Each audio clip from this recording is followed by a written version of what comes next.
Hey guys, we are back and we are super ready. Super ready to talk about one of my favorite subjects in all fantasy, which is dragons. Today's a big day for dragons, and I'm here with my buddy Veluux, who I don't know if he's a dragon master, but what would you say? Would you call yourself a dragon master, Veluux?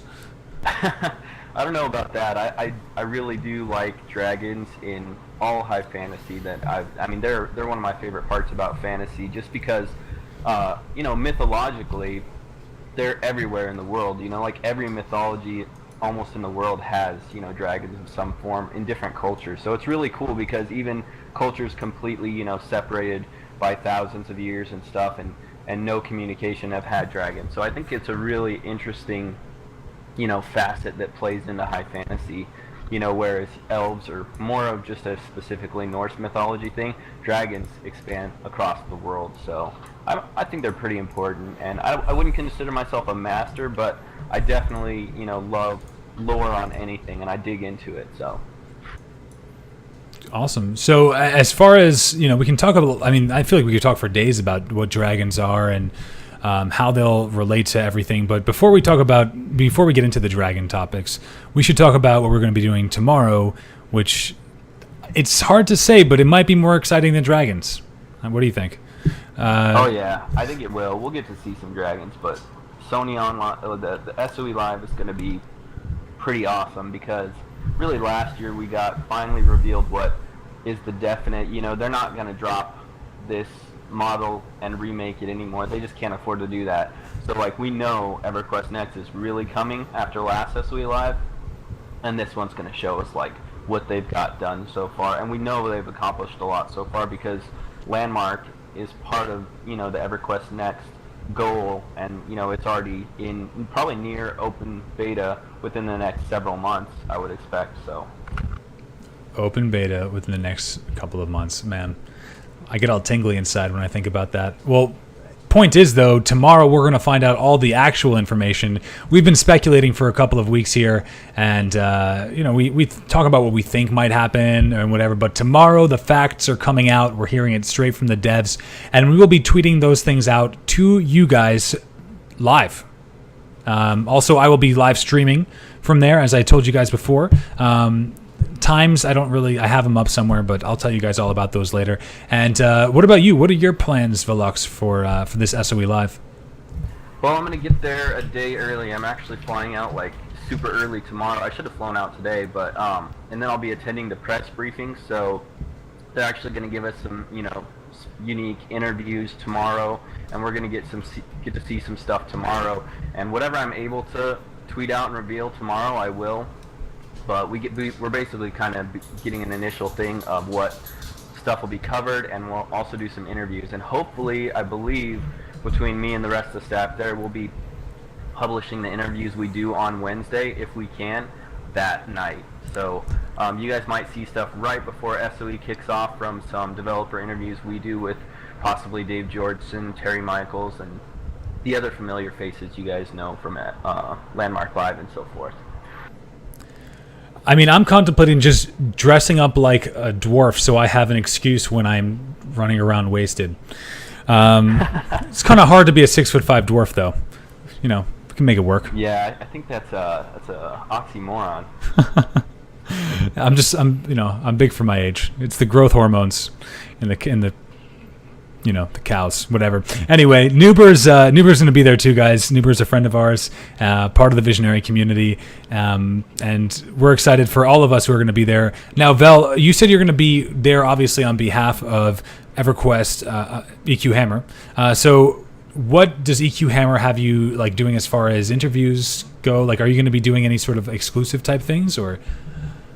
Yeah, I believe so. We're going to kind of try and get everybody on camera a little bit. So we're going to spread out the interviews, I think, and try to get everybody. It should generally be myself, Shaylin, our chief editor from 10 Ton Hammer, Ruben, and then our media manager, Skylatron, which some people might be familiar with too.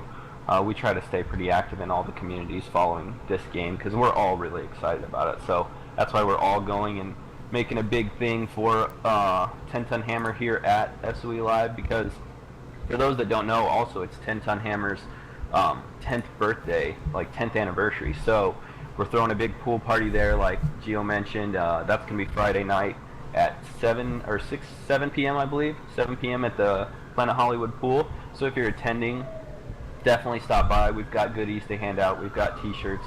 Like literally, I'm not going to tell you what they say right now, but they are the best T-shirts that will be handed out at SOE Live. I promise you.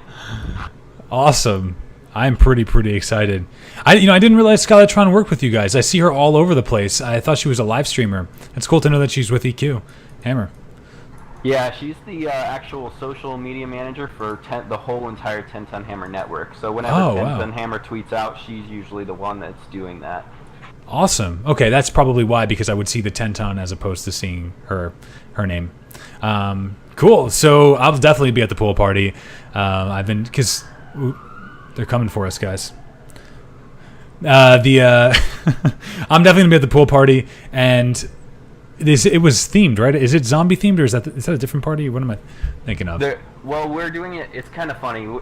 The way that it worked out, we ended up having to do it the same time as the zombie prom. So for anybody that's not into the zombie thing, or maybe you just don't have a costume, you don't want to dress up, you want something else to do, we have the pool party going on at the same time.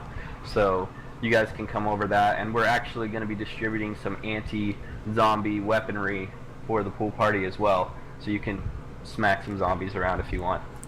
Veluux, that's like my fantasy, man. When I dream at night, it's usually about a post-apocalyptic world, me inside of like a super barricaded area, just like filled with like grenades and rocket launchers, while hordes of zombies try to beat me. That's like, if I'm gonna go out, guys, that's how I'm going out. So I'm just saying it right now. All right, cool. So yeah, Veluux will be there. I will be there. I put our Twitters in the chat there if you guys want to follow us. We recommend it. Highly recommend it. And we will be keeping up with you guys from all that stuff. Now, cool. Let's talk about let's get into the good stuff. Now, we were talking about dragons. I mean, what is the implementation of dragons like from a historical standpoint? Do you have any idea of those kinds of things? Well, I mean, in different cultures, they've been represented different ways. The typical, Western European image of dragons is pretty brutal. Enemy. There was people that hunted dragons. In the mythology and stuff, dragon hunters, dragon slayers, things like that. They were generally pictured as, bad creatures that people were killing off for fame or for whatever. Whereas then you have like a huge contrast with Eastern mythology, with dragons being, a lot more like noble and almost, just these immortal forces that were really, spiritualized a lot. So they were really respected, revered, and awed. Whereas, on the Western side, the Western cultures really viewed them more as like an evil thing. So it's difficult. I mean, but it definitely like opens the door for fantasy to use them in a lot of different ways and not really go against the grain, So especially since, with Everquest Next being a Western culture game, it'll be around the world, but they're kind of sticking to that Western theme of dragons being kind of bad guys. At least, we've talked earlier in the last few weeks about the way that they're using races in the game, and races, while none are necessarily specifically good or evil, the way that they can be perceived as either. So that's one thing that's important to see about the dragons in Everquest Next, because for those familiar with dragons in the original Everquest, being the major bosses and stuff, they were generally bad, but there were some that were, highly intelligent and, seeked alliances with the mortal races.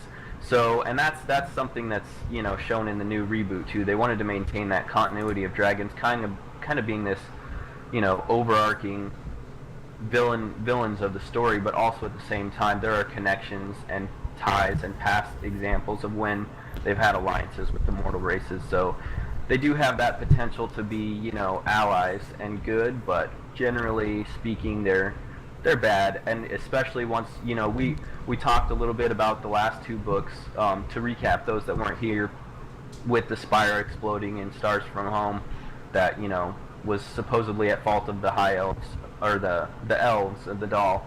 And then in book 2 with the dragons and the elves discovering that, you know, the emperor of the Takish Empire, the Dal Elven Empire, was having dragons tortured to discover their, you know, their spiritual, you know, inside or secrets about them, so they could get a militaristic advantage, or, you know, possibly enhance their magical abilities by drawing on, you know, the energy of the dragons or something like that. We don't really know the details, but basically we know they really crossed a line that, you know, basically was the biggest line they could have crossed.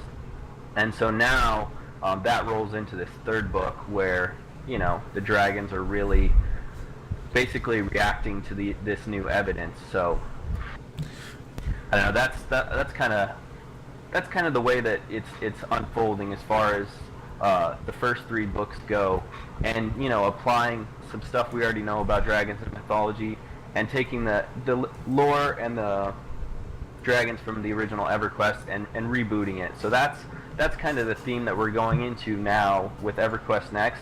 And this third book we're going to talk about today really is going to give you a ton of insight into the dragons specifically of EverQuest Next. Good to know. So, by the way, guys, if you want to check out the last episode we did later on, it is on the highlights for this Twitch page. And we will be starting to upload these videos onto YouTube, so you can find them on YouTube. Unfortunately, the first one was lost due to the whole new Twitch video VODs, with the new copyright that they've done with the music. So unfortunately the first episode is lost forever. Pour some salt out for our dead video, but we are going to be putting this up on YouTube from now on, and let me give you guys the YouTube link for that.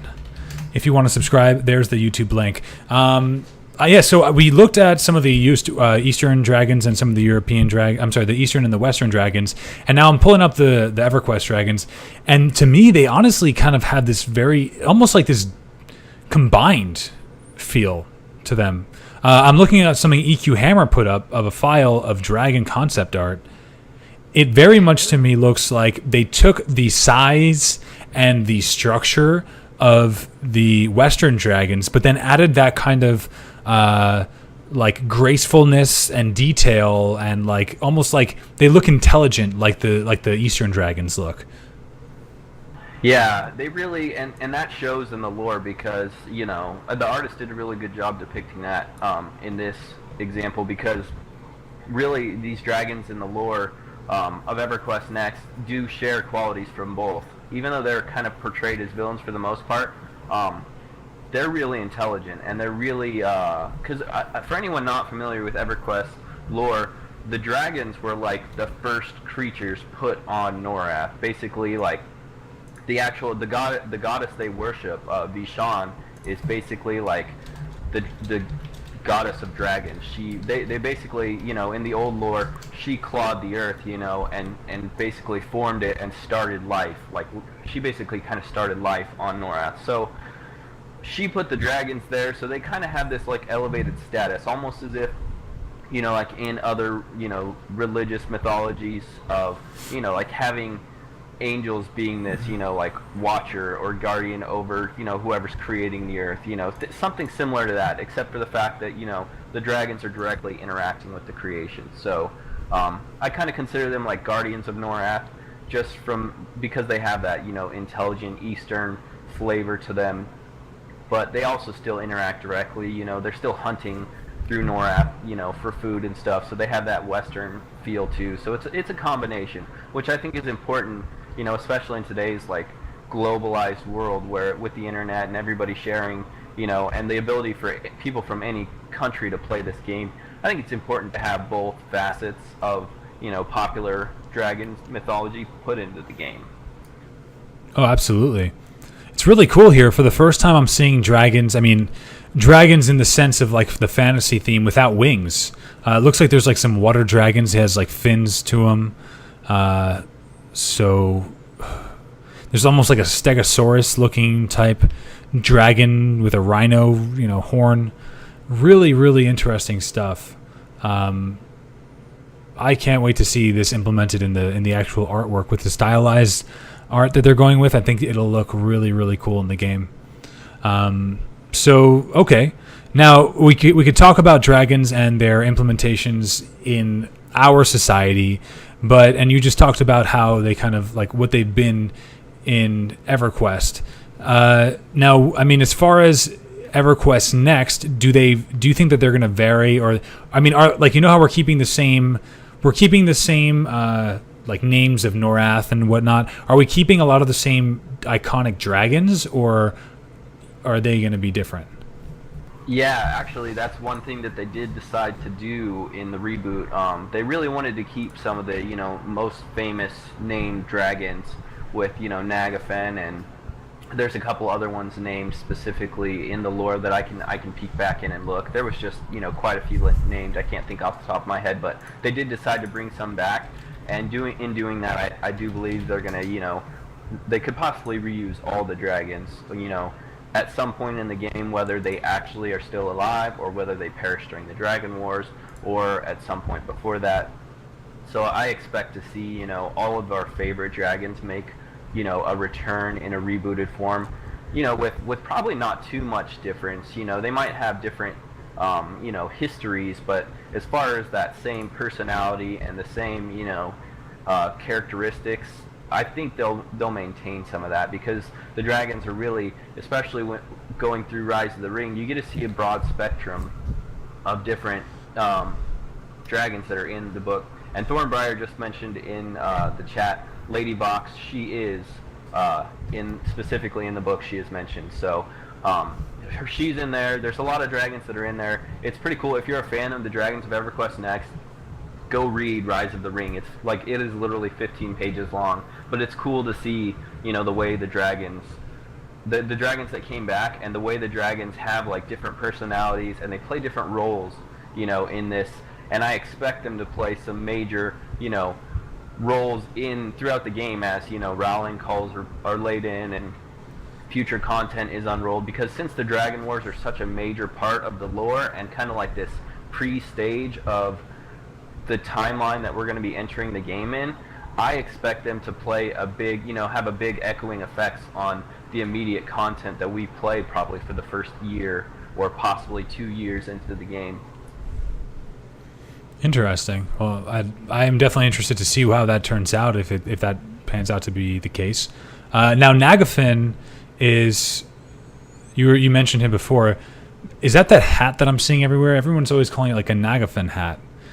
Yes, he is the famous red from the original EverQuest concept art, and he's probably like the most iconic dragon of EverQuest, just because he was seen the most, as far as on artwork and publications, advertising material. So he's probably the most popular, but there are people like Thornbriar mentioned, like the Vox dragons, Lady Vox.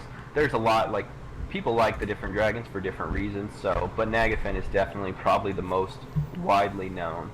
And he's a fire dragon, I'm guessing. He's red. Yeah, he's a red, and he actually makes he makes the appearance in the very first book after the Rise of the Ring. He's actually the one who leads the charge as far as making the first assault against the mortal races and attacking, the not the capital, because Takashi's was the capital and got destroyed, but the new temporary capital. Nagafen leads the charge against that city in the first assault. So he plays a big role, which I'm glad that they chose to bring him back and chose to make him a major player, at least initially, just because he's iconic for the EverQuest game franchise. So I'm glad they did that. Yeah, once you get a hat made after yourself, I'm pretty sure you're pretty popular. Like he's the Omid of dragons, essentially. Yeah, exactly. Like he is. Whereas, like, Ichthyosaur is probably the Dave Georgeson. Ichthyosaur is leading everything and he's planning and plotting. But yeah, the most widely known is Nagafen, whereas Ichthyosaur is really like the guy behind. He's the Wizard of Oz, of the dragon army. He's the one who kind of sets everything up. And actually, it's not entirely true, because although Ichthyosaur does, take the actions, which we'll find out as we go over this book today, you're going to find out there's somebody behind the scenes, another dragon, that's kind of his mentor, and we don't really know a whole lot about him, so I expect him to be an interesting, entity that we encounter in the game at some point, because as far as I know, with the way the lore's rolled out and Ichthyosaur eventually gets displaced into the Umbra with a sect of the elves, the Teardal. He's kind of out of the picture. I'm not sure when he comes back, if he comes back, or if he ever plays a role again in the world of Norath directly. But we do know the Teardal come back. But I don't know if Ichthyosaur does. So this other dragon might play a major role, since he was kind of Ichthyosaur's mentor and the one who kind of, curved Ichthyosaur into becoming who he is to spark this ginormous war. Like, this is literally the biggest war in the history of Norath through every age and every era.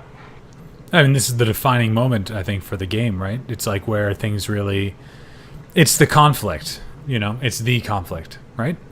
Yeah, this is really where, what draws lines, what creates that, huge arcing, the main story arc plot where there's, somebody to fight against, somebody for all the races to unite against, which, that's during the Dragon War, and the Dragon War somewhat it doesn't really reach a conclusion by the end, because the way it ends up, everybody has to flee in exile, which we'll see, right.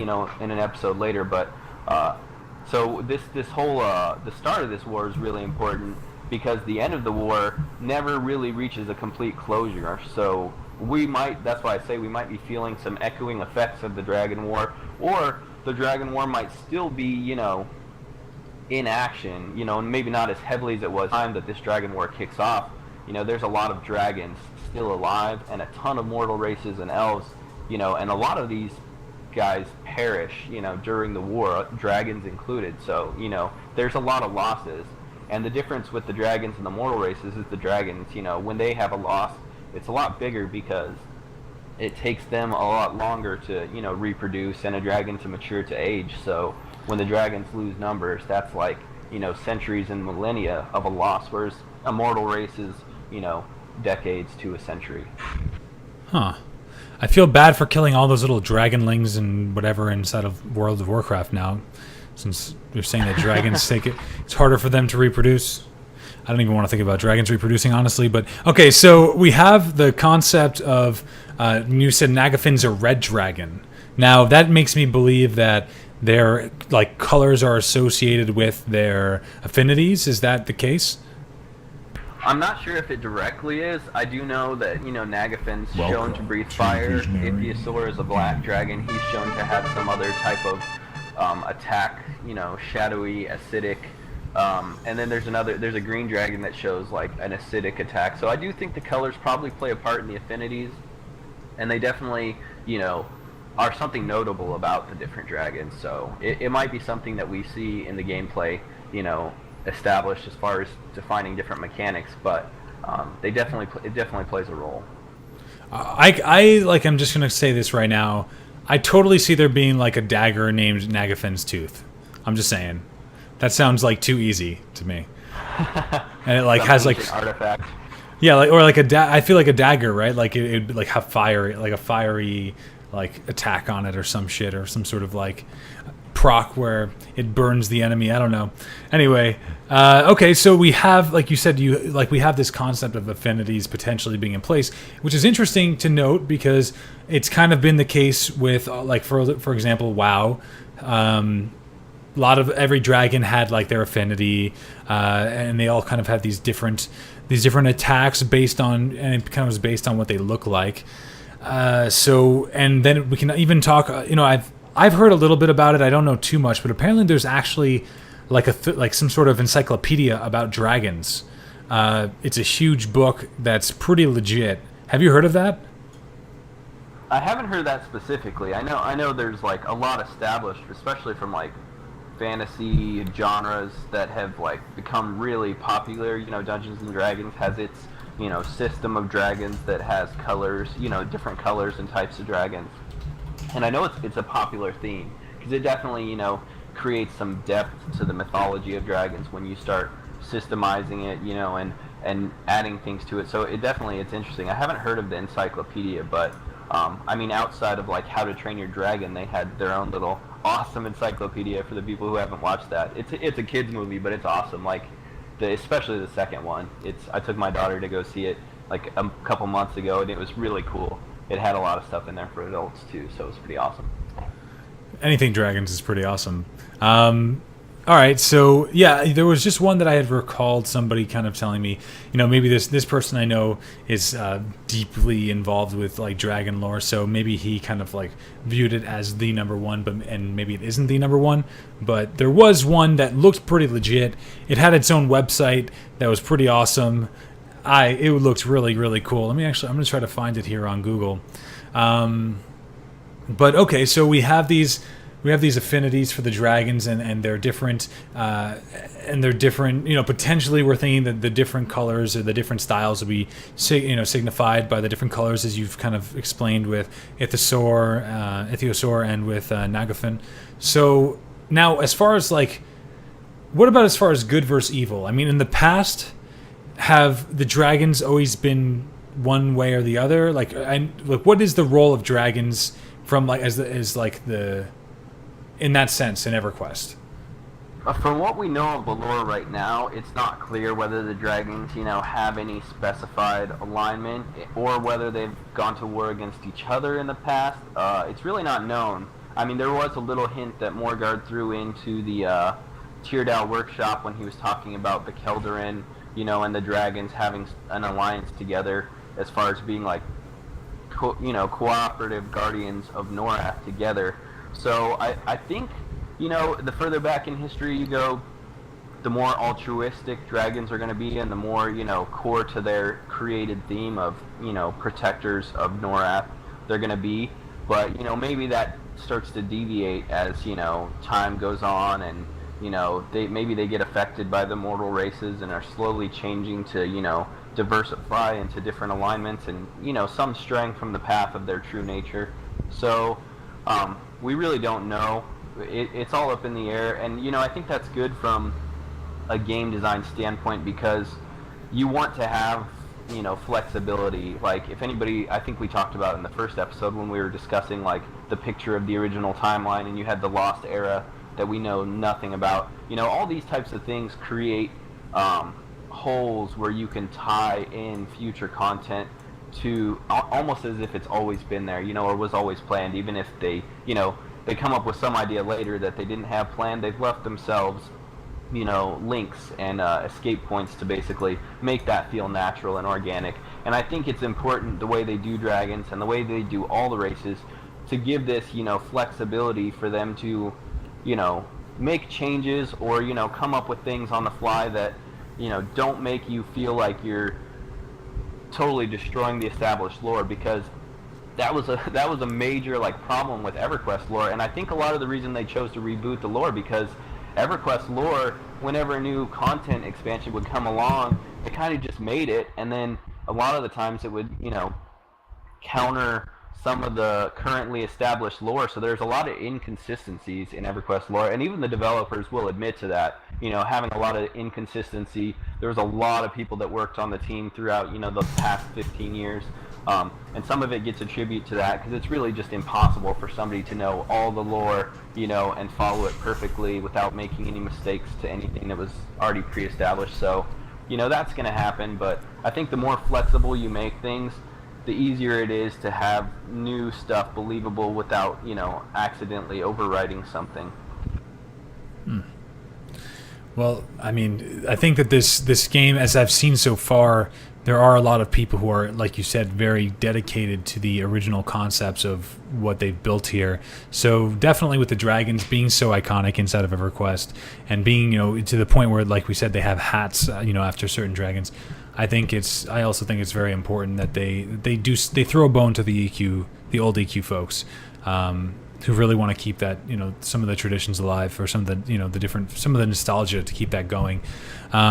And I actually really like, I noticed when you were saying about the concept of the timeline being so open. I really like that, because I think it allows for expansions to feel like expansions that will come out in the after the release, to be more organic and authentic than anything. But I do wonder how they would run that, considering that we're basically starting at the end of the first, we're starting at the end of the timeline, right? Yeah, we're really the entire historical timeline of Norath that they've shown, really all the lore takes place in the last third of it, and then where we pick up is like literally like the last fifth. We're just on the tail end, right at where the Age of Heroes is, because that's kind of like when everybody who's been exiled, during the Age of Exile, has been exiled to Kunark after running from the dragons at the end of this war. They kind of finally, regroup. They, ally with the the Ixar to overthrow the Shisar and finally kind of purge them out. And then they decide, they build up strength, I guess, over that time period. And they're like, we want to go back to our homeland. We want to take our homeland back. So, that some of the Ixar maybe go with them, and they decide to sail back north to Amaryl, the main continent, and resettle. And that's like the Age of Heroes. And, that's kind of the setup for us coming in and being, almost these fantastic beings. But one thing that I really like about the way EverQuest is doing this is, and I really hope they stick to this, and that I'm not like misinterpreting things, is that everyone, heroes are going to be a commonplace thing, and you're not going to have that, stupid, I hate this in so many MMOs where you're the one, you're the one, the one special, you're the Jet Li that's, the master of everything, like in, what is it, Elder Scrolls, and everybody gets these same, like, cutscenes and cinematics where, you're all glorified and everything, but yet, the guy right next to you is getting that same thing, and it just really, it pulls from the immersion, especially when it's a game with a ton of people. Like, I hate when games do that. It's cool for a single player game, but when you're in an MMO, don't ever do that. Like, it just destroys the immersion so bad. I don't know, maybe it's just a pet peeve of mine, but it's one thing I like with EverQuest Next, because they've created this, established this thing where there's going to be a lot of, champions, there's going to be a lot of heroes, but they've set it up in a way where nobody's, like, going to be greater than anybody else per se, like, even iconic characters, iconic heroes like Fiona Vi, being this iconic, she's on the cover art, she's this, iconic legend in old EverQuest. Even her in this new EverQuest, she's going to be a ranger. They changed her class a little bit to make her, to bring her down kind of to our level, which is important for the AI mechanics that they're doing, and the way that they're using, the way they're going to be able to make AI simulate the players, so that everything flows more organically. So even like a character like Fiona Vi is going to be like another hero right next to you, and another person leading the charge as far as like resettling Norath, rediscovering the homeland, and she's going to be right there alongside you, growing, and her history and her legend is going to be growing alongside, all the players. So it does give us that, sense of specialness that we're this, famous hero, but it doesn't have that false, illusion that we're this, the most special, because everybody knows, that's not how it really works. So I like that they're doing this, because it's more mature. It's a more mature concept. And I think that's really needed, because a lot of games today, depending on how different people are raised, they kind of see this and, understand it, okay, this is just a game. But some people don't, like, they get this, complex from, different things. And I won't say that gaming is the reason. There's a tons of things in life that, can help people go down these different paths. But it's definitely important that people get a good understanding of the way things really work in the world. And so I like it when, mature themes are in a game like this, where, everybody's kind of, you're not any better than anybody else. Everybody's special, and I think that's an important thing that needs to, gain traction again in today's culture of entertainment. Absolutely. Anyways, long diatribe aside. Oh, and I did want to hit Twin Dennis. He had a question several minutes ago. I kind of wanted to hit on having a playable dragon race. For you, Twin Dennis, definitely tune in, like, as we get towards the end of the series when we talk about the Tier Doll, because the Tier Doll, if you're familiar with the Draken of the original EverQuest, that were basically a dragon-touched race that had abilities, relative to the dragons, and shared some things with them, they were a playable race. I'm kind of thinking that the Tier Doll are going to kind of be a combination of Dark Elves and Draken. I know that sounds really weird for people that are familiar with EverQuest. It actually works a lot better than it sounds right there, just as a general thing. So tune in like later, and I think that'll be one of our further episodes, a couple months from now. But it's stuff you might hear, as we talk about different things every week, because the Tier Doll are going to come into play like immediately, starting in the next book. So, but yeah, eventually when the Dark Elves get transformed, and we might see this, in SOE Live, depending on what because they had the whole Teardow workshop. We might see a lot on the Teardow and a lot on the different races, just in the next couple days. So that might be a topic that we might dive into, as we go forward with this LoreGasm and applying the lore to what is revealed, all the latest breaking news. So definitely look forward to the future in that. So I just wanted to establish that. So I always think it's important in any Twitch stream to engage the chat. The chat is, you're the reason that this isn't just a YouTube video. So thanks for the question, and we will move forward. Yeah, and on that note, a couple of things. If you have a question in chat, make sure you ask. The best thing to do is put it in brackets. It makes it really easy for us to just pick out a question out of the chat. Not that it's moving too fast, but it still helps us out. On top of that, I wanted to say that Voxel Vision, what's up, man? You had mentioned Furiona Vey before. I'm not sure if you guys are aware, but Voxel Vision created an amazing Furiona Vey statue. I think it was like 2 claims high.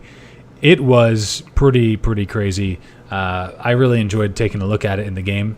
And then we have, let's see. Oh yeah, we were talking about the races, but there is the kobolds too, right? So the kobolds are a lizard race that I think is confirmed, and they kind of have that new dragon look to them, as far as we know. Yeah, that was an interesting change, because in old EverQuest, kobolds were furry. They were a lot similar to the gnolls. They were more of a almost canine, or like almost as if they were like a hyena-ish humanoid. They were, they weren't reptilian at all. Kobolds weren't.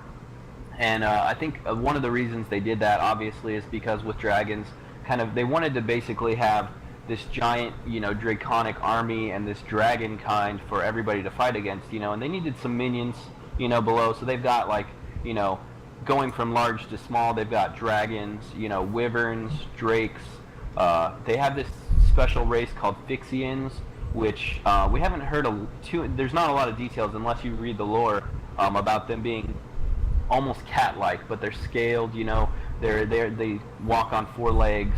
They're almost like this bestial, cat dragonish type creature, the Fixians, but they're also one of the deadliest hunters, I guess, especially since they're small enough to be concealed but big enough to, overtake any humanoid. So Fixians are one of the scariest races, and they haven't really come to they might have by now. We might see it in SOE Live, but I know as of Drake and Lassen writing the novels that had the Fixians in it.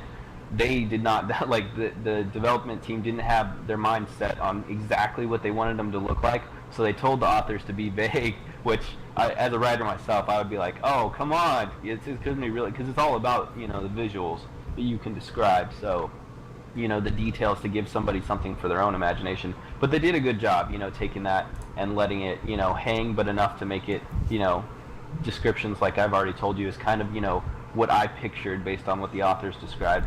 But they're pretty cool. And then kobolds are this, bottom tier of the draconic kind, where they're basically, they're basically like the gnolls of, the reptilian kind. They're, they've got scales. They're fairly unintelligent creatures that are basically just used as, fodder for the dragon armies. So, I think of them like kind of like what an imp is to a demon.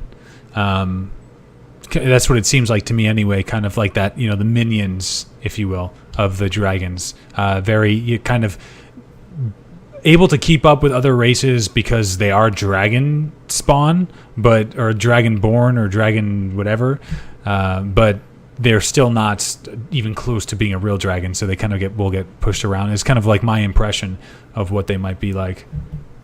Yeah, from what I got from the lore and the different fight scenes, you see generally an elf, especially I won't talk the Teardow really. We won't get too sidetracked on that, but generally an elf will be able to dispatch 2 or 3 kobolds by himself. The real strength, it's interesting because the real strength for the kobolds is in their numbers. They really just overrun people. They're like a swarm type, creature, almost not like a hive mindset or anything. I mean, they think individually, but they operate, in mass. They're afraid to battle by themselves. They'll run if they don't have allies. If they do have allies, they're way more confident than they should be, and almost run to their deaths at times. So they kind of have this like group mentality, and they're not too intelligent. They're pretty cowardly, but they can also be like overly brave when they have a lot of numbers. So it's really similar, to some other, races, similar to orcs and goblins. It's really the same thing. It's just a really reptilian version of that. Were there hobbits in the first EverQuest? Yes. Visually, they were hobbits. They were called halflings. Halfling? Yeah, they were called halflings just due to, I'm sure, copyright infractions. They couldn't call them hobbits, but they looked exactly like hobbits from, Lord of the Rings. They were short, round bellies. They had huge feet. They were furry. I mean, they were hobbits. Yeah. So, because especially like if you're familiar with D&D, the halflings in D&D are not like hobbits at all. So. The reason I asked was because they replaced the kobolds, or what they replaced the hobbit with, was the kobold in the new portrait. There used to be a little halfling there. Now there's a kobold where he would stand, and a dwarf. Yeah, I think the halflings or hobbits might be one of the races that doesn't make the final cut, just because now that EverQuest is so established as a franchise, I don't think they want to run the risk of that getting, tied into being copyright IP infringement, because really, hobbits of Lord of the Rings are extremely distinctive in appearance and mannerisms. So as cool as it would be to have that in there for people to play, if you want to play a hobbit, you're probably gonna want to play Lord of the Rings online. I don't think we'll see them. Well, I don't think we'll see the hobbit styles. We're gonna have the dwarves and the gnomes as small creatures, and as small playable races. And I don't see hobbits making the cut. They might, they might. It just depends on what Sony, weaves as far as making something like that their own IP, because it'll have to be pretty unique enough. So I mean, it's disappointing for super high, fans of high fantasy, but at the same time, it's a business. They have to do, what they can do. And the thing that's interesting to me is you were talking about your concept of, or your ideas of what a kobold could be, as far as like having that being more lethal in numbers. But I'm kind of looking at some of the pictures from the EQN forums. Like, there's a picture of a kobold that looks like a goddamn samurai. He looks like he knows, and this is from the forums. I guess maybe it might not. It might be a player video. It might be a player picture, but whatever it is, this image gives me the impression that kobolds may be able to be intelligent, may able to be like independently thinking. Because you'd have to think. I would assume that they would want to make them on par with the other races as far as their ability. Otherwise, it would kind of feel weird to play one. Oh, well, kobolds are not going to be playable. I mean, that's not confirmed, but I can almost with 90% surety say that kobolds won't be playable race. Okay. Because, I mean, the reptilian race that we're going to be able to play is going to be the Ixar. And I'm almost 9% sure that's, guaranteed. They haven't confirmed that exactly, but I do believe, because of the way, that Combine gets exiled down to Kunark, where that's really the birthplace of the Ixar, which we talked about a little bit in the first, when we were talking Shissar. The Shissar, are kind of the reason the Ixars exist. They basically breed these, reptilian warrior race of beings, the Ixar, to, probably try to retake Norath again, since their, coup against the elves failed. So, but eventually, the Combine ends up fleeing there, and then I don't know what kind of war is engaged or what happens, because we haven't seen any lore on that, but what we ultimately know from the lore panel they did last year at SOE Live is that the Ixar decide to switch sides and join the Combine to overthrow their oppressive masters, the Shissar, and the Shissar, go running with the tail between their legs, if they have legs, which they probably won't. But so, yeah, the Ixar, I believe, will be playable race, part of the Combine, with that same potential for good and evil, which I think is one of the key indicators of having a playable race, is one that, is intelligent, has, playability to be good or bad, and, has a prominent role in the world of Norath. So that's why I don't see kobolds making that, because they're really, it's just a bad guy. Like, they're just bad guys. They're just dragon fodder. They're not too intelligent. They're really not going to be this playable race, similar to like the way orcs are used in EverQuest. Whereas orcs in other games, are playable. I wouldn't expect to see them playable in EverQuest, along with the other, the gnolls and your array of, humanoid-like mobs that. You said are not orcs. playable. You think orcs are not going to be in it? No, basically back in the original EverQuest, the only like traditionally bad guy humanoid fantasy races that were playable were ogres and trolls, which I was kind of surprised at trolls. That was really something unique about EverQuest, that you could play a troll. But it was kind of cool, and I'm not sure. Like, we haven't heard jack shit on trolls. I have no idea if they're going to be making a comeback as a playable race. But they are, they're not reptilian, so I don't see them getting, pushed into that, okay, bad guy only category. So we'll see. It depends on what they decide to do with trolls, because ogres and trolls kind of shared a lot of similarities in the original EverQuest from a lore standpoint. And what we do know from this future this new EverQuest Next lore is that ogres are not even from Norath. They're from Akashadak, which is another world. And they, end up getting trapped on Norath when the spire to their world and the dwarves' world, Akashadak, explodes and they have no way home. So I'm not sure where the trolls fit in on that. Like, we haven't heard anything. The trolls aren't mentioned anywhere in any piece of lore as of yet, and they weren't talked about in the lore panel last year, to my recollection. I haven't watched it in about 8 months, but I don't recall trolls ever being mentioned. Well, what I find interesting is that I believe that all the races within the EQN, the original EQN portrait, were playable, except for dragons, right? I think that's accurate. I'm pretty sure it is. I think, troll, ogre, all the ones that they have in the main image, I believe, are playable. Which is what leads me to believe that whatever's in the new picture besides the dragon is probably also playable. I think that, now this is of course not having any experience with EverQuest, just looking at it objectively from like the standpoint of like from a business perspective, if you will. I think that they will get more people interested in playing EverQuest Next if they allow for things like orcs to be playable, simply because people have, it's been developed. People are Horde players or they're Alliance players, and there's that kind of, and of course the game is going to be different as far as like, how you have these reputations and whatnot, but people have that like mentality of like, I want, for the Horde, or for the Alliance, like, everybody has this.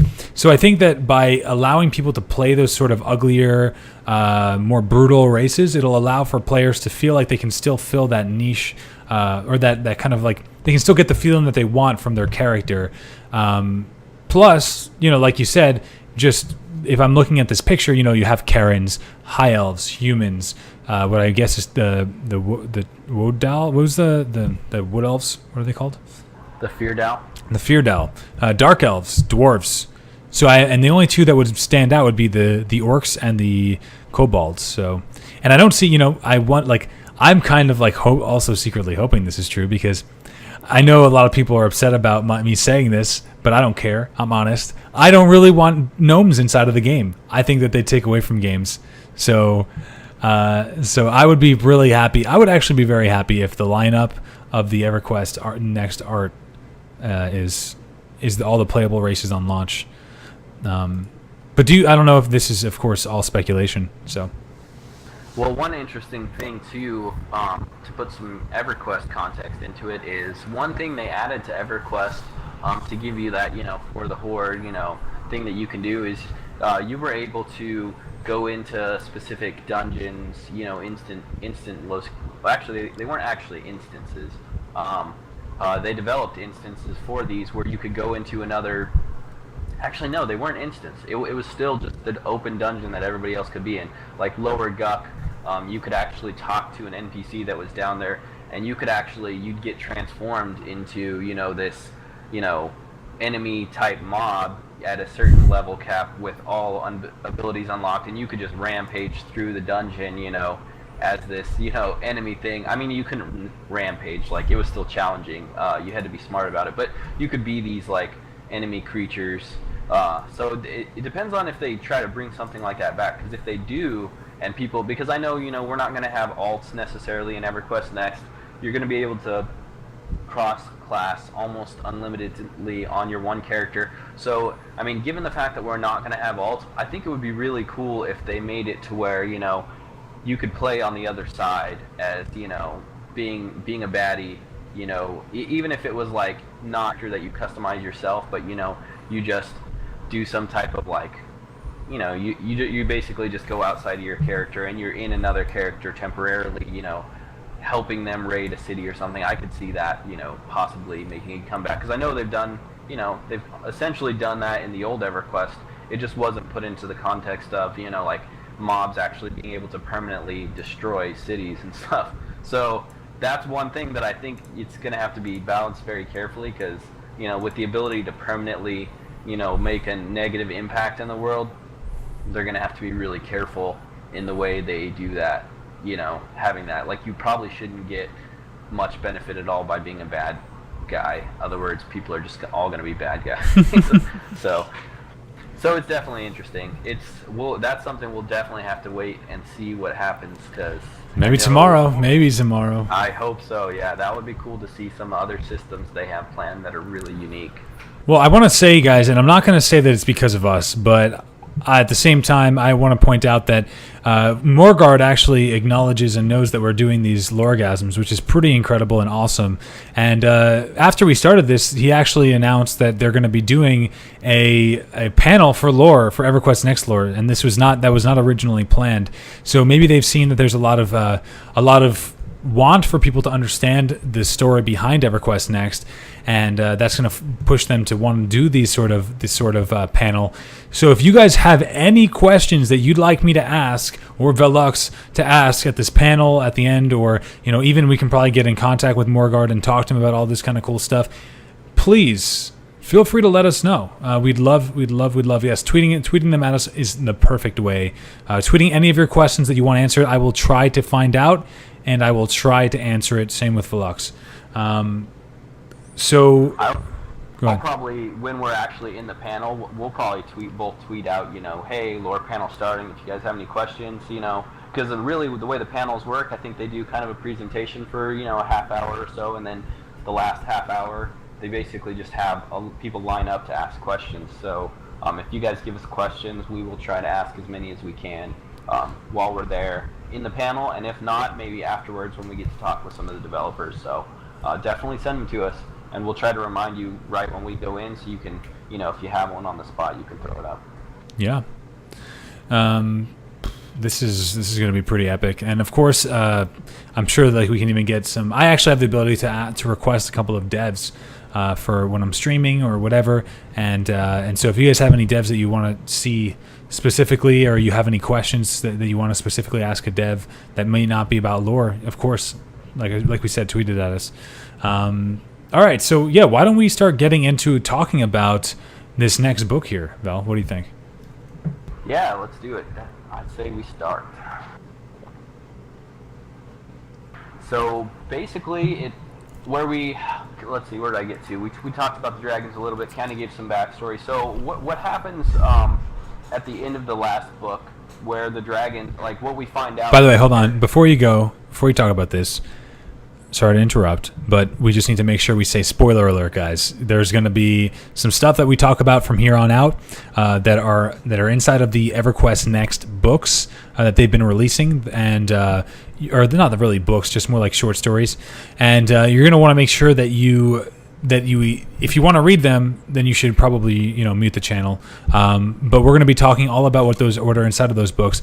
Otherwise, if you don't want to read them, but you want to get all the juicy goodness that comes from within them, we're going to be giving you guys all the information so you don't have to. All right?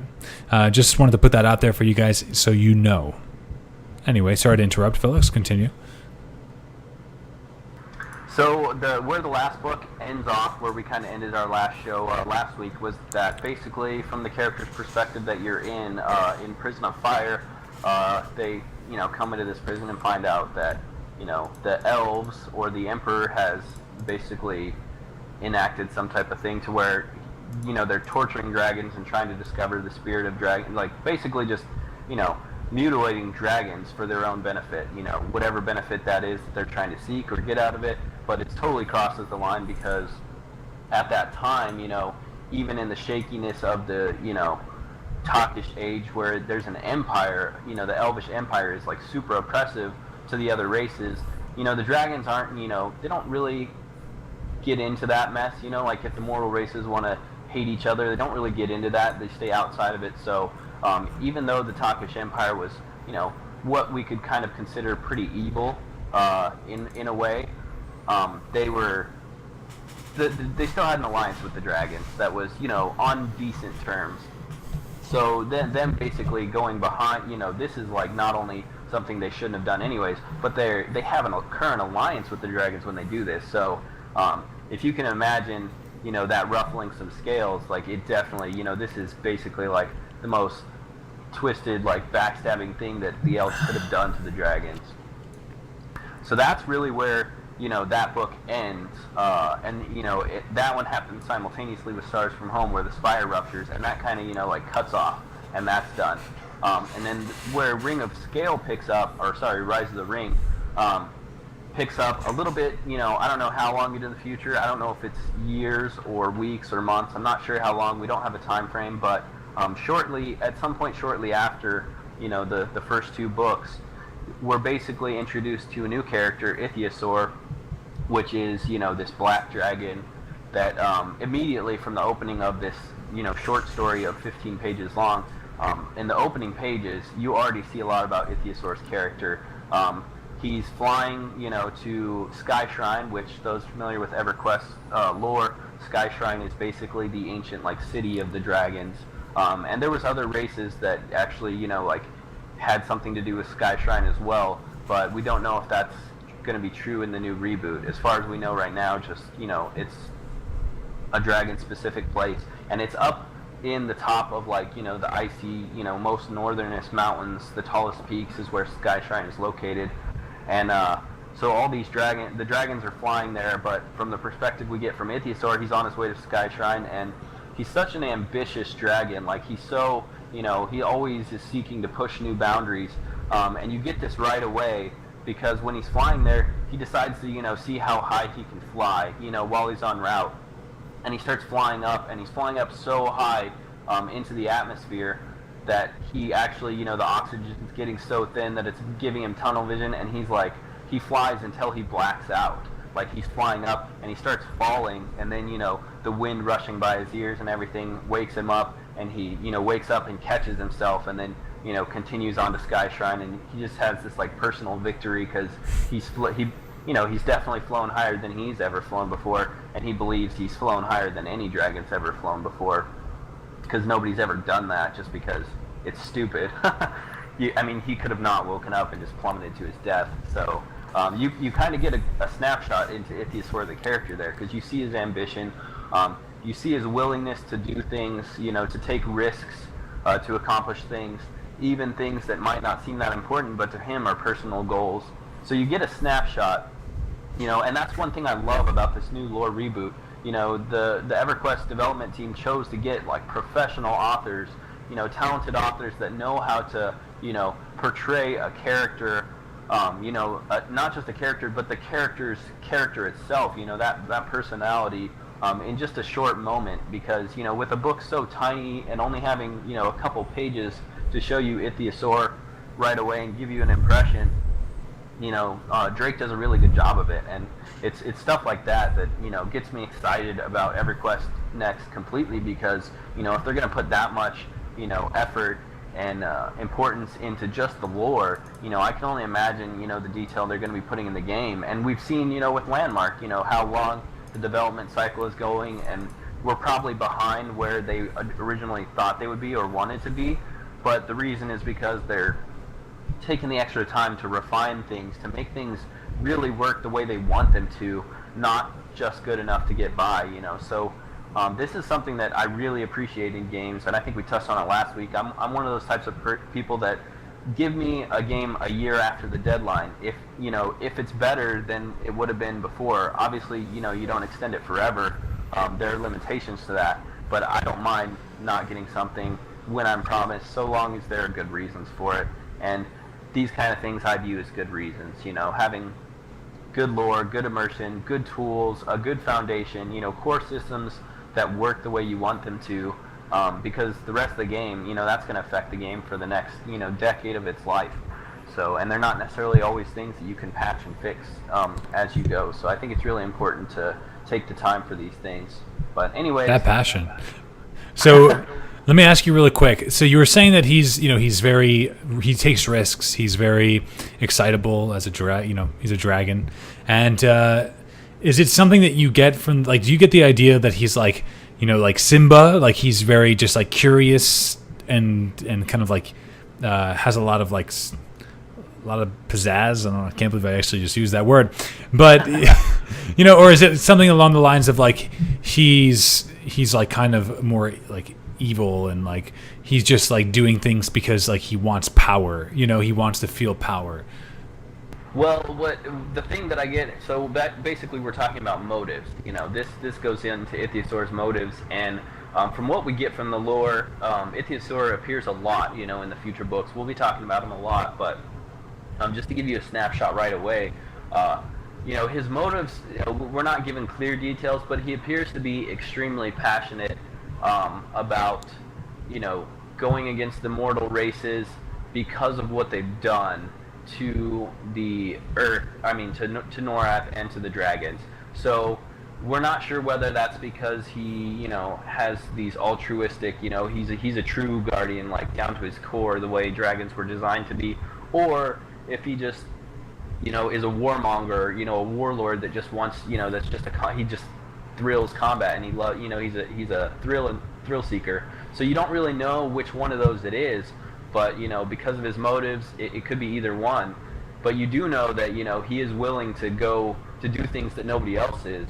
Okay. And he's very passionate about it. So yeah, passion.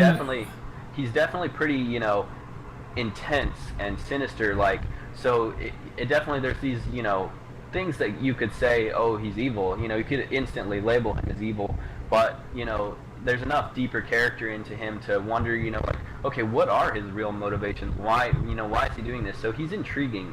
He's a really interesting character, just in that facet, because you don't really know. You can say maybe this, maybe that, but nothing's ever clearly shown as to what it is, which is pretty interesting. Yeah, I like that. I like that characters can, like when characters have that kind of depth to them. Okay, so sorry, I wanted to like try to get an idea of building him in my mind. So he was flying back and he passes unconscious, falling through the sky. Craziness. Yeah, and he falls down, he wakes up, and then, after he wakes up, he just gets this, like, this inner thrill. He just is excited, it's just part of his character, and, then he just goes about his business and continues on to Sky Shrine. And part of this is, like, I don't know how often, the dragons assemble as, like, every dragon alive assembles for a council. It's not too often, so I'm not sure if this was something regularly scheduled or if it was just a meeting that was just suddenly called. But I imagine, with the events that happened, the spire rupturing, it was probably something that was just, called by the leader of the dragons after the spire eruption. So that's why I think it's not too long after, like maybe a month, a couple months tops after the spire ruptures, because, there's still an ongoing investigation, which we'll find out as we go on. Cool. So basically, go ahead. No, go ahead. So basically, Ichthyosaur continues on. He gets into Sky Shrine, and it's basically almost like this giant, hollow mountain, almost like a volcano, a hollow volcano, and inside there's these levels. There's this kind of like bowl-shaped, area at the bottom that's massive. There's these different layers, almost like a stadium for dragons. So like each dragon has his own seat, and it's massive. And there's a lot of empty seats because a lot of dragons have perished over the years, but there's still a large number of dragons there, definitely in the hundreds, and they're all assembling. Ichthyosaur is kind of one of the later ones to arrive, and he's also kind of been Ichthyosaur, I guess, requested to speak at the council, which is an important thing in the Dragon Council because only certain ones get the ability to speak in front of everybody else. They can any dragon, I believe, can just like interject, and talk if they're given the floor, but it's a really formal affair. So Ichthyosaur is requested to speak So it's kind of interesting that he arrives a little late. He gets like a slight bit of flack for it, but dragons don't. The way they give flack is a little different. But anyhow, so Ichthyosaur arrives a little bit late, and then the council begins, and they start talking about the spire rupture. It's really short. There's not a whole lot of dialogue that goes on, but since you're from Ichthyosaur's perspective, you're kind of hearing, because he goes back and forth. Basically, Ichthyosaur, what we know from the last book, is the one who went in and, basically rescued one of the 3 dragons that was being tortured at the Tagnak Volkir, prison facility of the elves. And he left the other 2 there because I think one was dead and the other one was like beyond saving. So he only brings back one, and this one he brings back was like a very, very well-known, prominent dragon that kind of all the other dragons had been wondering where he's been for so long, because they, dragons have such a long life. They probably go, centuries without, hearing from a particular dragon if that dragon's just off doing something else, especially if there's any type of inner world travel, which we know the elves had. I don't know if the dragons have that. But so basically they've all kind of been wondering about some of the dragons that have gone missing, and then, this is kind of where they find out why, because Ichthyosaur, the reason that he chooses to speak is because he wants to present, this remnant of a dragon to them as evidence of, what, because he's always, what the backstory on Ichthyosaur, he's always been trying to push the dragons to go to war against the mortal races, even before the spire rupture. So that's why, the part of the character you might see in him is this warmonger. Maybe he just wants to wipe out just so the dragons can rule the earth, because he feels that the mortal races, are corrupting Norath in a lot of ways. So that's he's kind of right to think that, right? I mean, from what we've heard, the mortal, like, it sounds very simply like the mortal races are, like, they're doing like what we do, like we live our life every day, and at the end of the, ultimately we just wind up fucking everything up. So it sounds like, the mortal races tend to be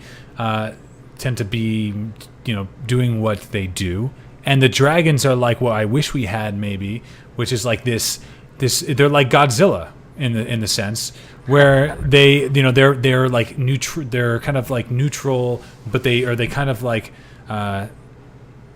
they create balance, is what it's sounding like. When things are getting too fucked up, they step in. When things are going great, they like help maintain. Is that kind of the idea, or? Yeah.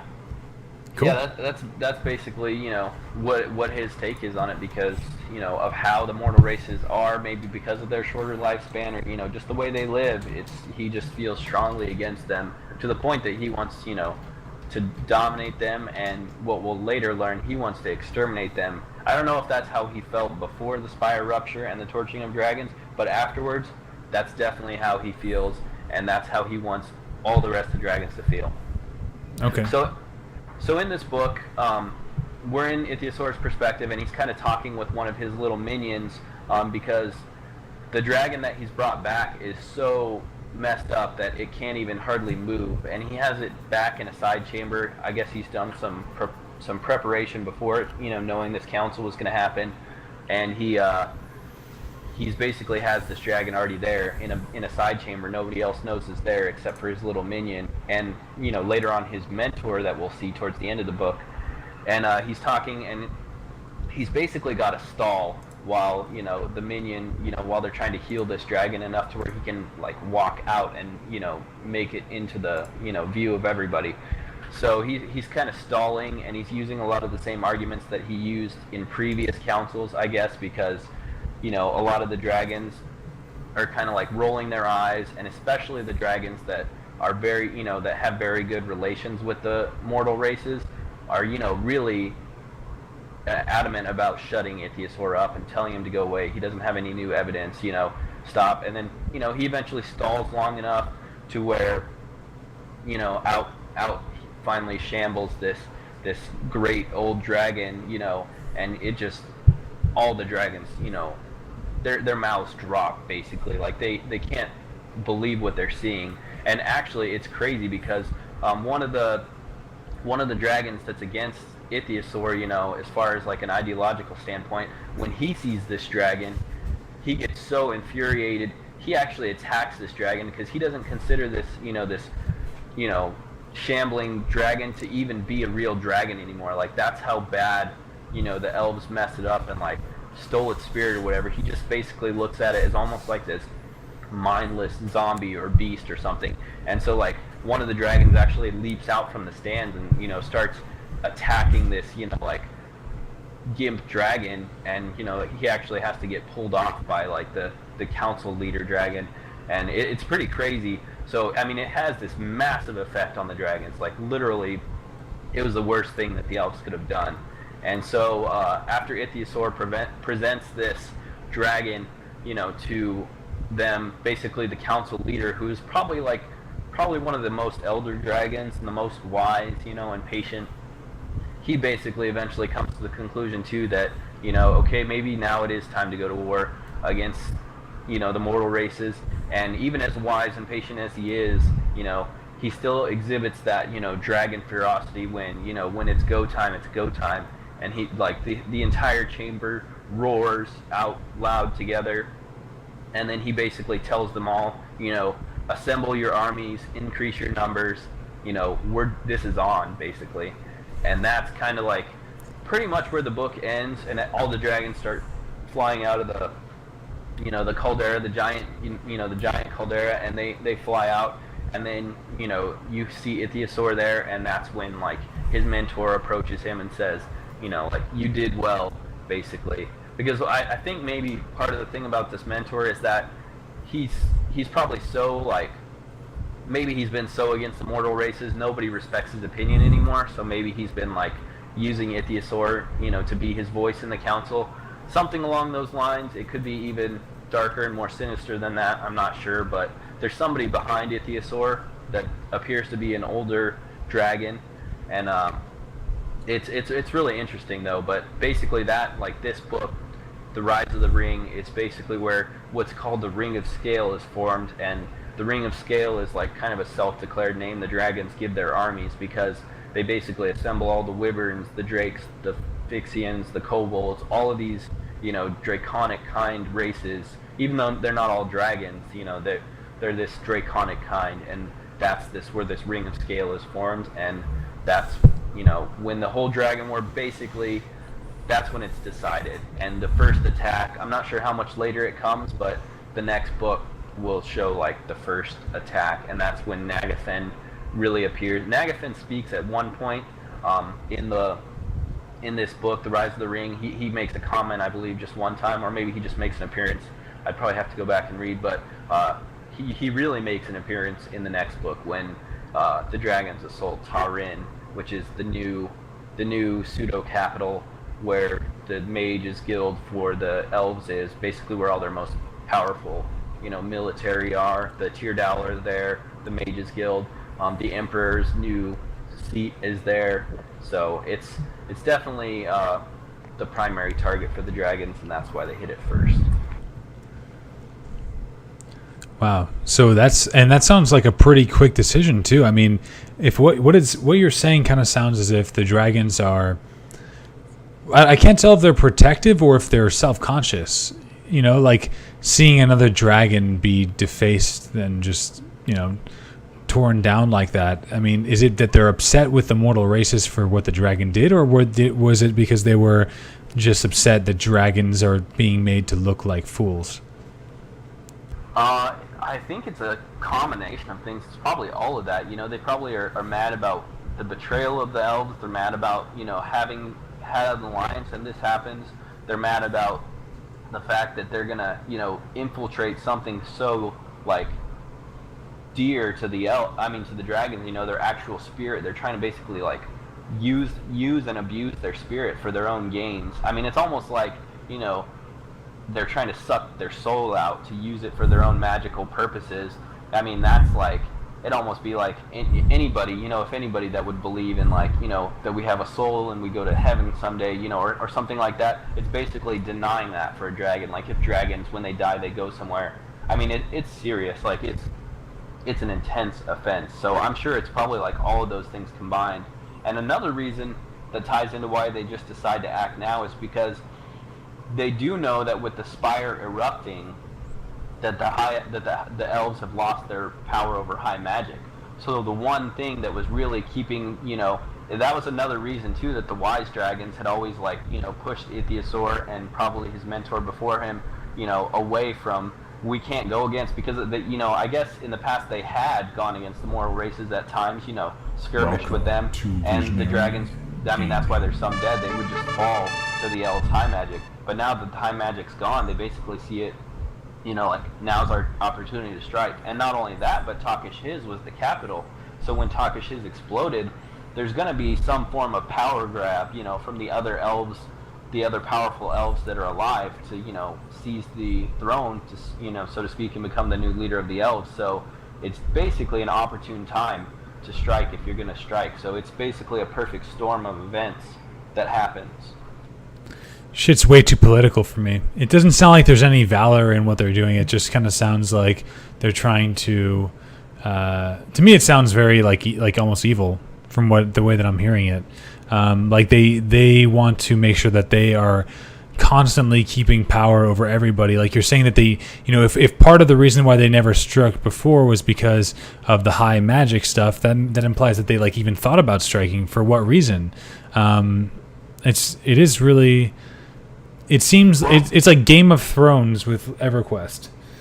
Yeah. Well, part of the insight, I think, from we got from Morgard's other post about his little bit of insight into the Keldarin era, during the Keldarin age, this other race of beings that lived at the time had extremely good terms with the dragons. That they shared a mindset, and it even got to the point where they shared a spirit with the dragons, because an order was formed with the Dragon Knights where the Keldarin and the dragon would share a spirit, and they would be bonded basically in a way unlike anything else, which is how that Teardal transformation triggers in later, which we'll talk about. But anyways, that ties into it, because now in this modern age, maybe the dragons are figuring, this new creation, this new race of beings born out of the Norai, the spirit of Norath, maybe they're going to have this old, relationship they used to have. But the elves are much different than the Keldarin, and especially when you see the emergence of the other races from other worlds, once the elves unlock, the high magic, which could have been some type of Keldarin technology originally, because we do know the Keldarin would, traveled worlds, and they were basically like defenders and guardians of Norath alongside the dragons. So I could see the dragons being extremely disappointed in, this future race as not being, like the Keldarins, not being this altruistic, guardians of Norath.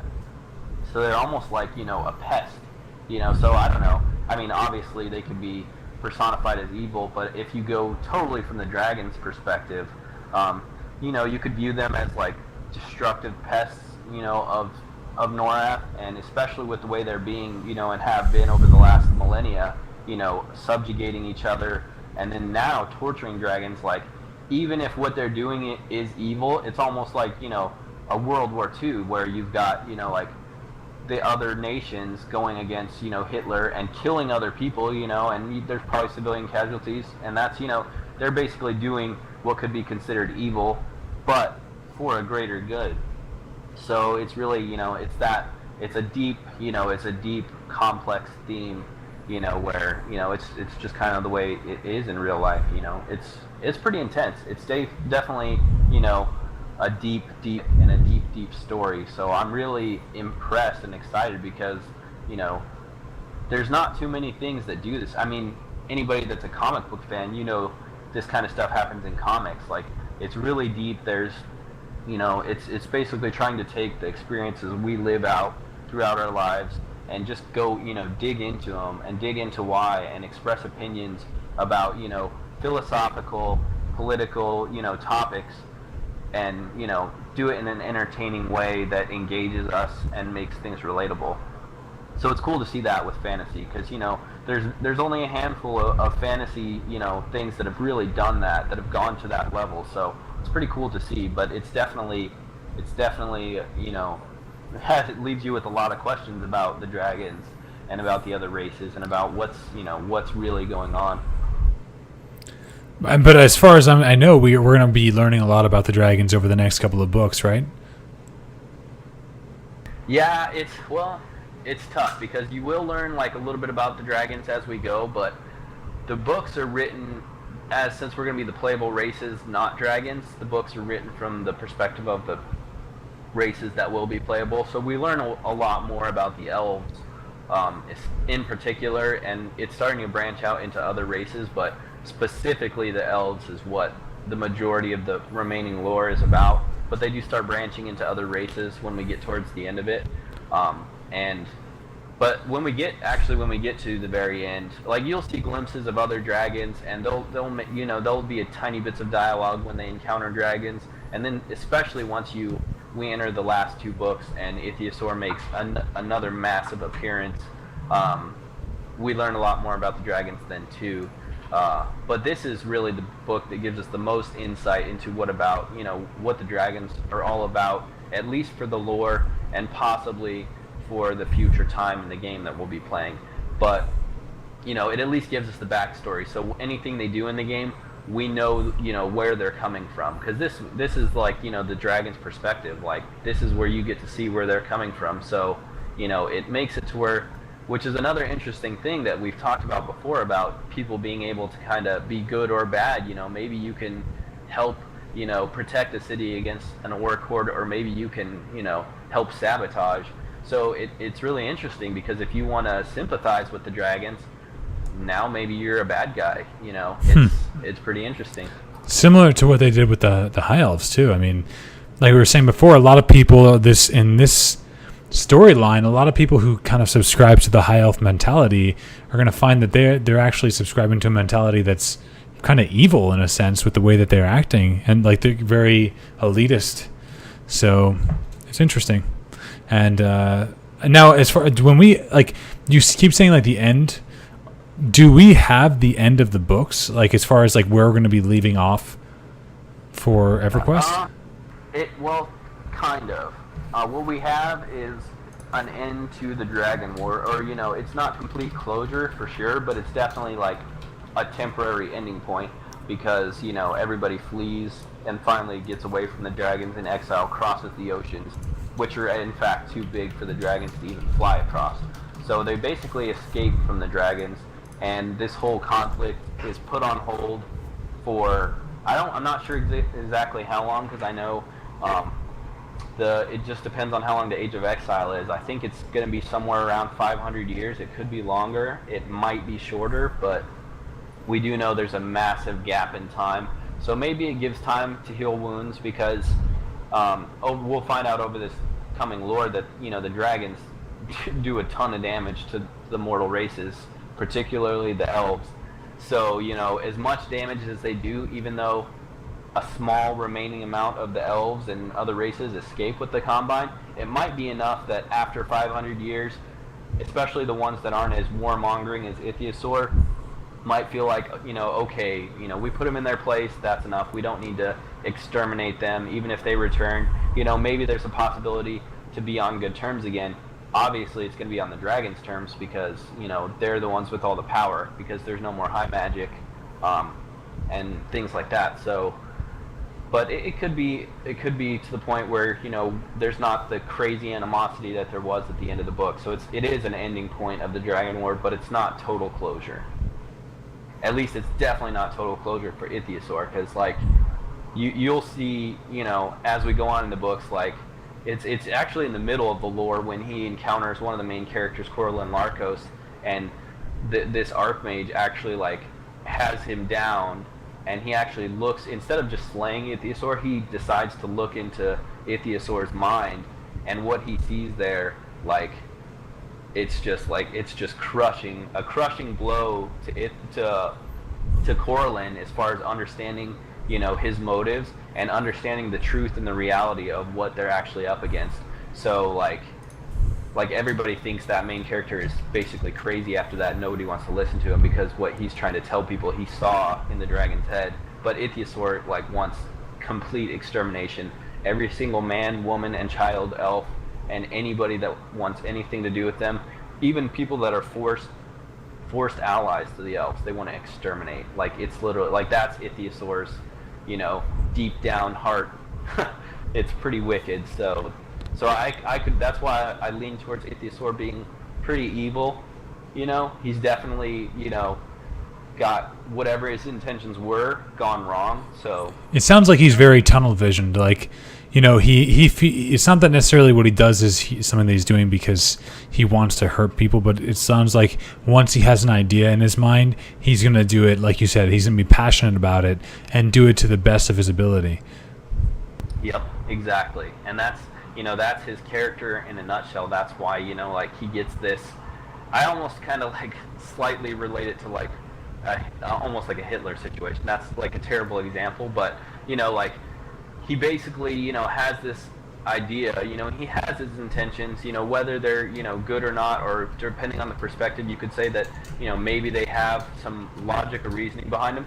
But he basically takes them and runs with them, and goes to places so dark that it just shocks. It's just shocking. Like everybody just it's just completely wrong. So that's basically what he is. He's this villain, and I think that makes the best villains when you're able to give them a reasoning where it almost seems like they feel like they're doing something good, but in reality, they're causing so much badness and destruction. It's they're villains. They just don't know it. Sure. Yeah, it's very easy. And we as humans are subject to that all the time.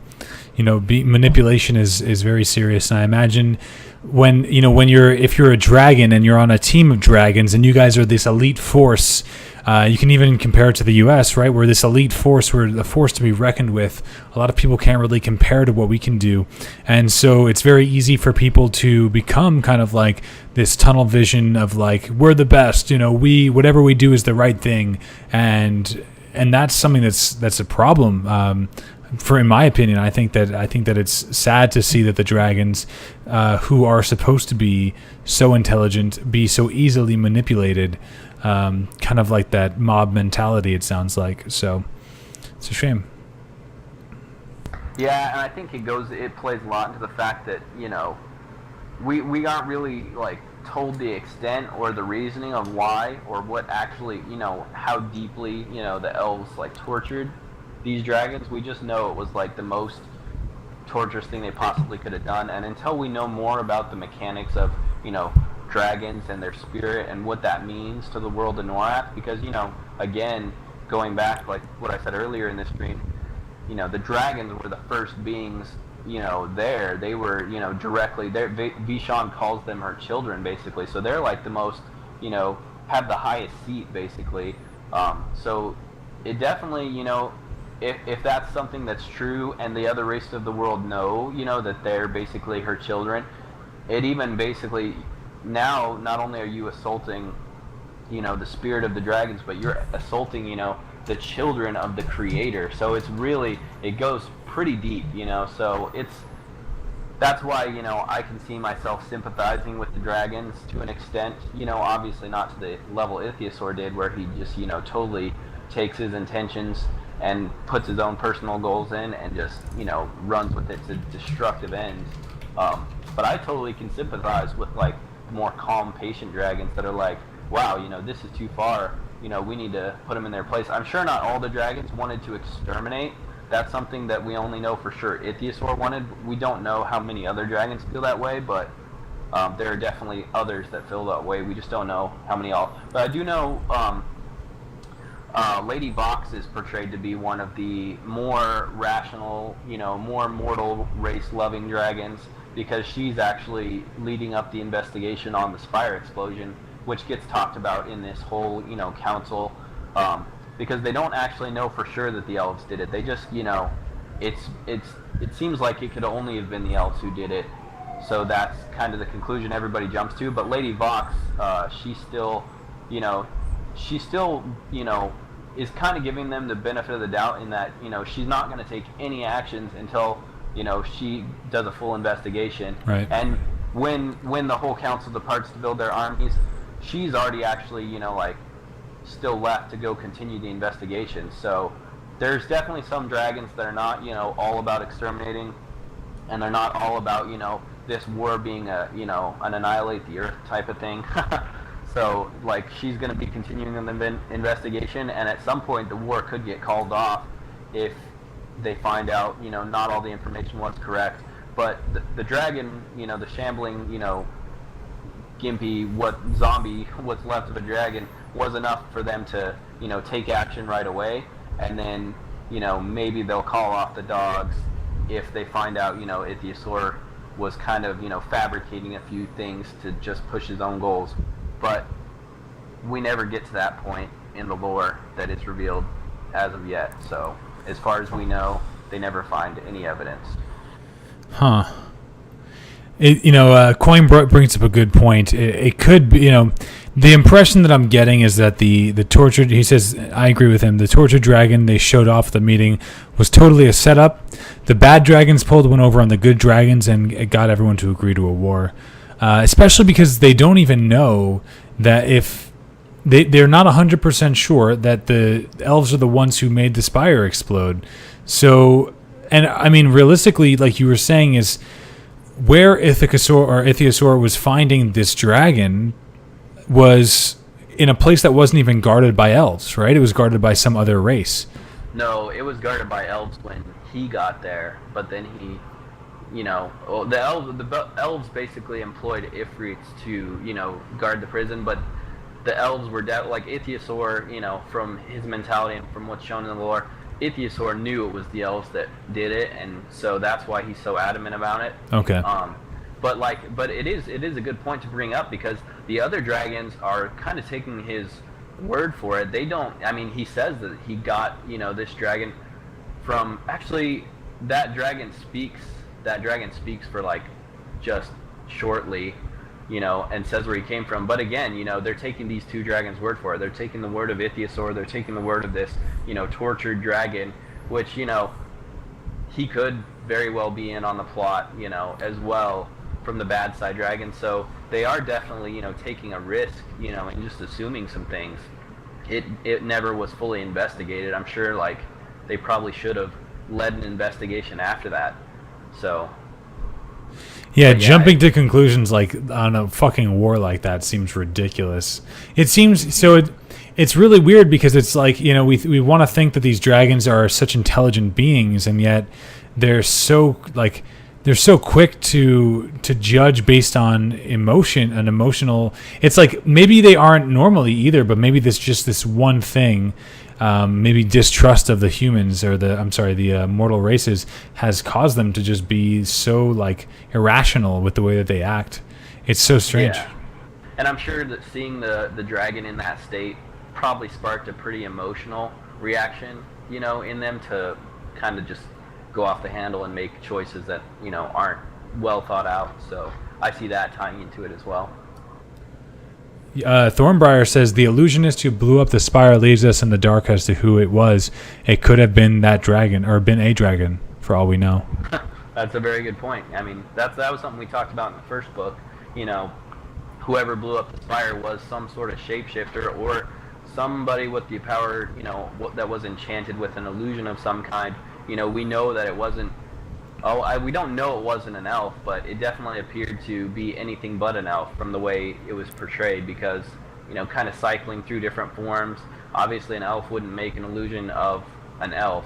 That wouldn't make sense. So it seems like it's anything but an elf.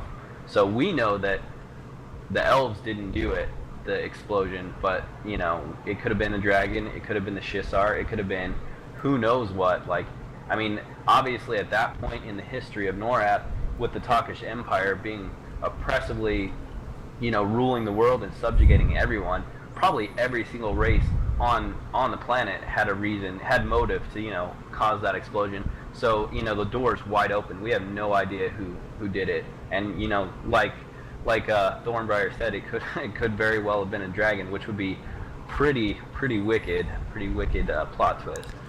Yeah, this is really interesting. This is a very, very dynamic. This book in general is just very, very deep. I mean, there's so many things that we can think of, and just from the first 3 books, which are like 20 pages each, we can come to so many random, like, little conspiracy theories or conclusions on what actually is happening. It's really, really interesting. What's up, Leaf Red? So, And yeah. One thing that makes it cool too and pretty exciting for the game, from what we know, that was revealed at SOE Live last year, and we're probably going to get even more information on it this year about, the tiers of depth in the world, and they really talked about, like, when you go down in these places in the earth, for whatever reason, to mine, whether you're trying to escape something, when you go down these, you're going to find archaeological things, you're going to find out, there's going to be lore down there, like, you're going to find out things about past ages, that are going to help fill in the blanks around this lore, are going to be like parts of this lore. So it's a really interesting way to do lore, because now instead of just like, getting force-fed lore through text that you have to click through, usually you're speeding through because you're just, trying to power grind up through the level progression. Now lore becomes fun, now you're doing what you want to do already, and then all of a sudden you stumble across something that quite possibly nobody else has ever seen yet. Like, you might be the first person that discovers this thing, especially on your server. You're the first person opening these pages. Like, nobody else has seen them yet. It's not like other lore where everybody's doing it. Now when you drop in there, you find it, you're like, oh my god, I get to tell people about this. Like, it's crazy, man. Like, I get excited. It gives me goosebumps almost. Don't even say almost. We know that we know that you got a bottle of Jurgensen's next to your lore books. What? I didn't say that. Yeah, the LoreGasm is real. Like, it's good.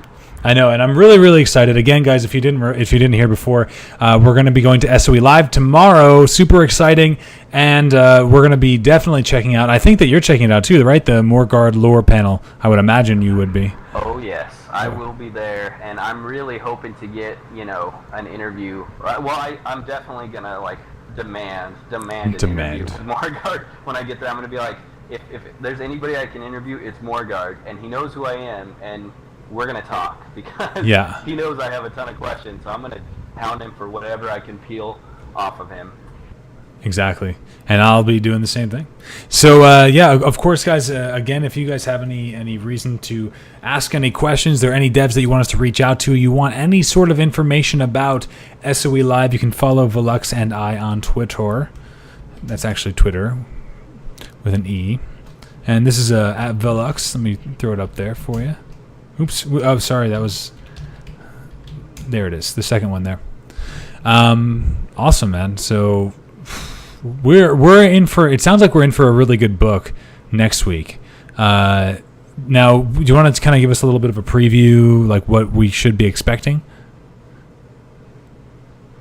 The next book will basically go into the Dragon War, the actual events of the Dragon War. Okay. This book was basically just, okay, it's on, Dragon War is happening, like what we know that is going to happen. Because actually, like, not everybody did this, but if you followed the lore right away, the last two books, like the closing events of the Dragon War, were what we got first. And then they went back to square one and did all this, probably because a lot of people had questions, and so I read the end first. So for those of you that also did, we're going to go through and find out, like, everything, that we heard about the Dragon War that's happening. This book was why. And now the next book goes into, like, battle number one, basically. It's the first assault that the dragons make on the elves and the other races, because actually these books, the first books, are not told from the point of view of the elves. They're actually told from the ogres' point of view. So that's one of the cool other race insights we get. There's not a lot of those in this lore that we have so far, so I think that's an important point to make. If you're a fan of ogres, read The Enemy of My Enemy. It's actually two short stories. I think they're each about like 10 or 12 pages each, so it's like 25 pages. Between now and next week, if you guys have time, especially if you're ogre fans, read that Enemy of My Enemy. It's actually got both chapters. They're basically chapters in one continuing story. It might actually continue more later, we don't know, but there's a chapter 1 and chapter 2. So and it talks about the guy who will eventually become the leader of the ogres after the Takish Empire basically gets wiped by the Spire explosion and the first attack by the dragons. And so all the other races are essentially free and equal. They have the chance to kind of strive out on their own, and this ogre becomes the leader of the ogres. But yeah, it's interesting because he it's the assault on Tarin, and then from the ogre's perspective, and they actually encounter the Teardal for the very first time in the lore, led by Karamor Thex, which we'll later find out is going to be a prince, because the Thex family basically is the one that ends up winning the throne or getting the throne somehow, and so Karamor is a prince. But before Karamor became a prince, he's basically the leader of the most elite, badass elven, combat unit the world has ever known. So that's kind of a cool aspect, because he never was royalty really. He was probably a noble, but he was never royalty. And so when he becomes royalty, he's one of those few characters that it doesn't go to his head, and that's pretty cool. He's a down-to-earth commander, and it's pretty awesome to see from a military standpoint. So it's not that jackass officer in charge of you that doesn't know shit, and you hate following his orders. It's a guy that like everybody's behind, and his very lowest ranking person will willingly die for him. So it's pretty cool, and you get to see a glimpse into that next book. So read that before next week. It's not too long. Most of these books are actually really short up until we get to the last few. They're about 55 pages on average, the last few. But awesome. Next week it's short. So. And by the way, guys, we're gonna be doing next week. LoreGasm episode 4 is gonna be on Wednesday, not Tuesday. We had switched it this week because we wanted to save up for or be able to do it this week with SOE Live on the table for Wednesday. So yes, make sure that you keep that in mind, and we'll be all over Twitter and posting it all up there. So no big deal.